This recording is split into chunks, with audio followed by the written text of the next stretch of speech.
Esther the Black Teacher ndipo ndabweranso ndi ma updates news zosiyana zimene zachitika dzulo komanso usiku wangothawu. Nkhani yathu yoyamba yachokera ku Iran. Tikudziwa tonse kuti dziko la Iran ndi dziko la America akhala asakuyang'anizana bwino, ndipo tinaona maripoti onena kuti mu nthawi ina iliyonse dziko la America litha kuyamba nkhondo ndi dziko la Iran kupanga attack Iran. Koma president wa dziko la America usiku wathawu walengeza kunena kuti akupereka masiku 10 days kuti dziko lonse lidziwe chimene America ichite kwa Iran. Kutanthauza kuti akuyipasa Iran 10 days kuti igwirizane ndi zimene America yo ikufuna pa nkhani zokhuzana ndi kupanga zida zosiyana zimene Iran imapanga komanso kupanga enrich uranium.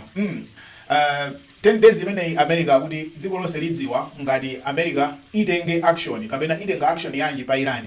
Donald Trump amene wapereka ndithu 10 days. Kuchoka ku Iran tiyeni tilowere ku Venezuela. Ku Venezuela kumene kwachitika sonkhani ina yomwe ndi yayikulu. Parliament ya ku Venezuela sopano yasintha malamulo nene kuti yapanga malamulo anyowani ovomereza kuti andende onse amene anamangidwa chifukwa cha nkhani za politics, nkhani za ndale amasulidwe.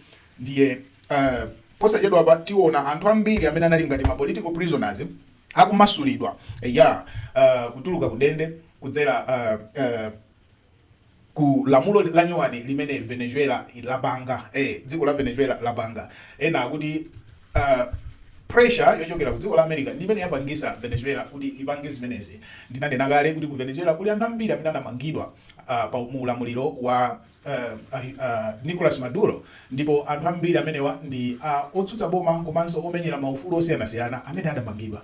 Ndiye lamulo la nyowani liku lamula kuti anthu amenewa amasulidwe. Tsopano nkhani yathu ina tiye tilowere ku UK, ku United Kingdom, kumene kuli kwachitika nkhani ina yokhuzana ndi Prince Andrew. Ndikutchula kuti Prince koma ameneyi uprince wanalandidwa ndithu. Ameneyi ndi ng'ono wake wa mfumu ya ku UK, King Charles, komanso ndi mwana wa mfumukazi ija yomwe idatisiya yotchuka kwambiri, Queen Elizabeth. Prince Andrew iye adakhuzidwa kwambiri kapena akukhuzidwa kwambiri ndi za Jeffrey Epstein ku America.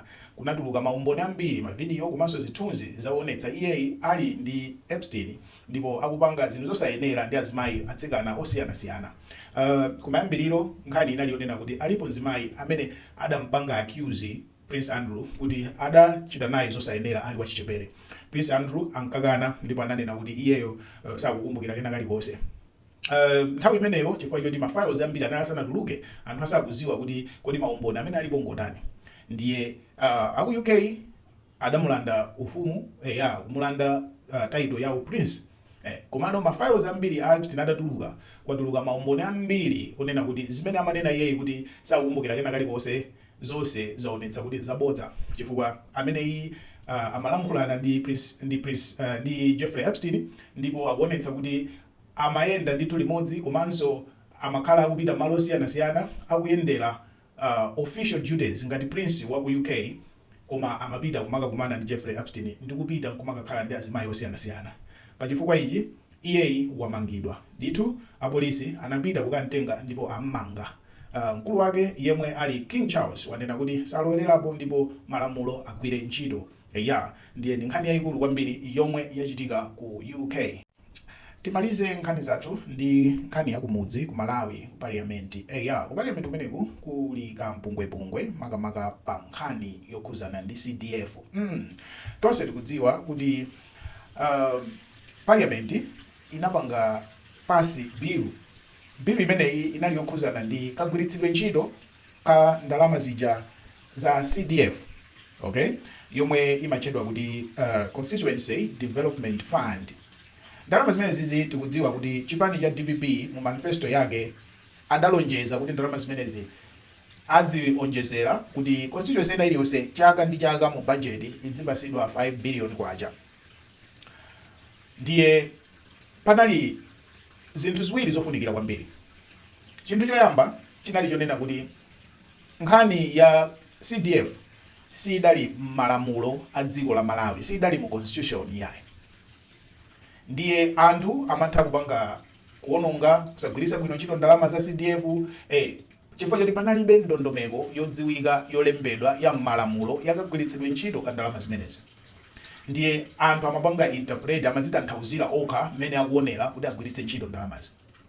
Ndiye member wa parliament wa dera lina ku Nzimba otchedwa Emmanuel Chambula Chinya Jere, I think dzinalo lili choncho, Emmanuel Chambula Chinya Jere adapanga introduce bill imeneyi. Bill iyi inali yonena kuti kagwiritsidwe ntchito ka ndalama za CDF kalembedwe bwino, kapangidwe outline ndipo zilowe mu constitution ya Malawi. Ndicho linga choti amene alakwitse, amene aphwanye kagwiritsidwe ntchito kameneka adzikhala kuti waphwanya malamulo a dziko la Malawi. Zoti kotero kuti kusamakhale kovuta kutenga munthu uja kupita naye ku koti ndi kumuzenga mlandu. Chimene choncho ndi chinthu chabwino. Nonse mmene kumvekera nkhani ndi chinthu chabwino.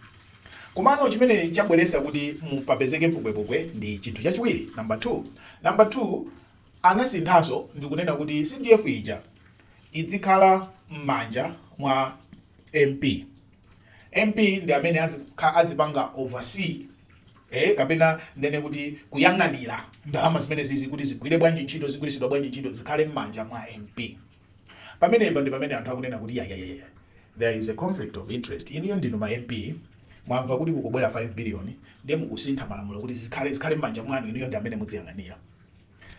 Kodi ma MP muli ndi kuthekera, ma MP onse ali ndi kuthekera ndi tikunena kuti angayang'anire ndalama okha, abange manage okha, kapena zikhale m'manja mwa DC, district council. District council kuja zipiteso m'manja ndondomeko ndi makansala amene amapanga represent constituency yonse ija, makansala osiyanasiyana, committee yawo onse aziyang'anira ndalama zija limodzi. MP yo athaso kukhala momwemo monga constituency yake onse limodzi, koma osati zikhale m'manja mwa MP yekha. Pamene anthu akuona sizikuoneka bwino. Ndiye komano chifukwa choti ndi parliament, ma MP omwewo bill ija idadutsa bill ija kuti isanduke lamulo, amayenera kuti a president ayisainire. Ndiye idapita kukaperekedwa kwa president Peter Mutharika, ndipo president Mutharika sadayisainire. Adanena it doesn't look good, this is too soon, too early, iunikilidwe kaye. Ndiye adanena kuti iunikilidwe kaye. Pano ma MP ku parliament kuja akufuna kuti tikambiraneso mwasangasanga ipiteso kuti ikhale lamulo. Ndiye speaker wa nyumba ya malamulo wanena kuti bill imeneyi isabwere kaye padakali pano. Ifeyo achipani cholamula komanso nyumba inoyi sili ready kuti tikambiraneso zimene zizi padakali pano. Ndiye mpungwepungwe umene udali kumeneku ngonena kuti ma MP ena makamaka aku opposition akufuna kuti zimene zizi zikambidwe mwasangasanga, zipangidwe zionedweso mwasangasanga.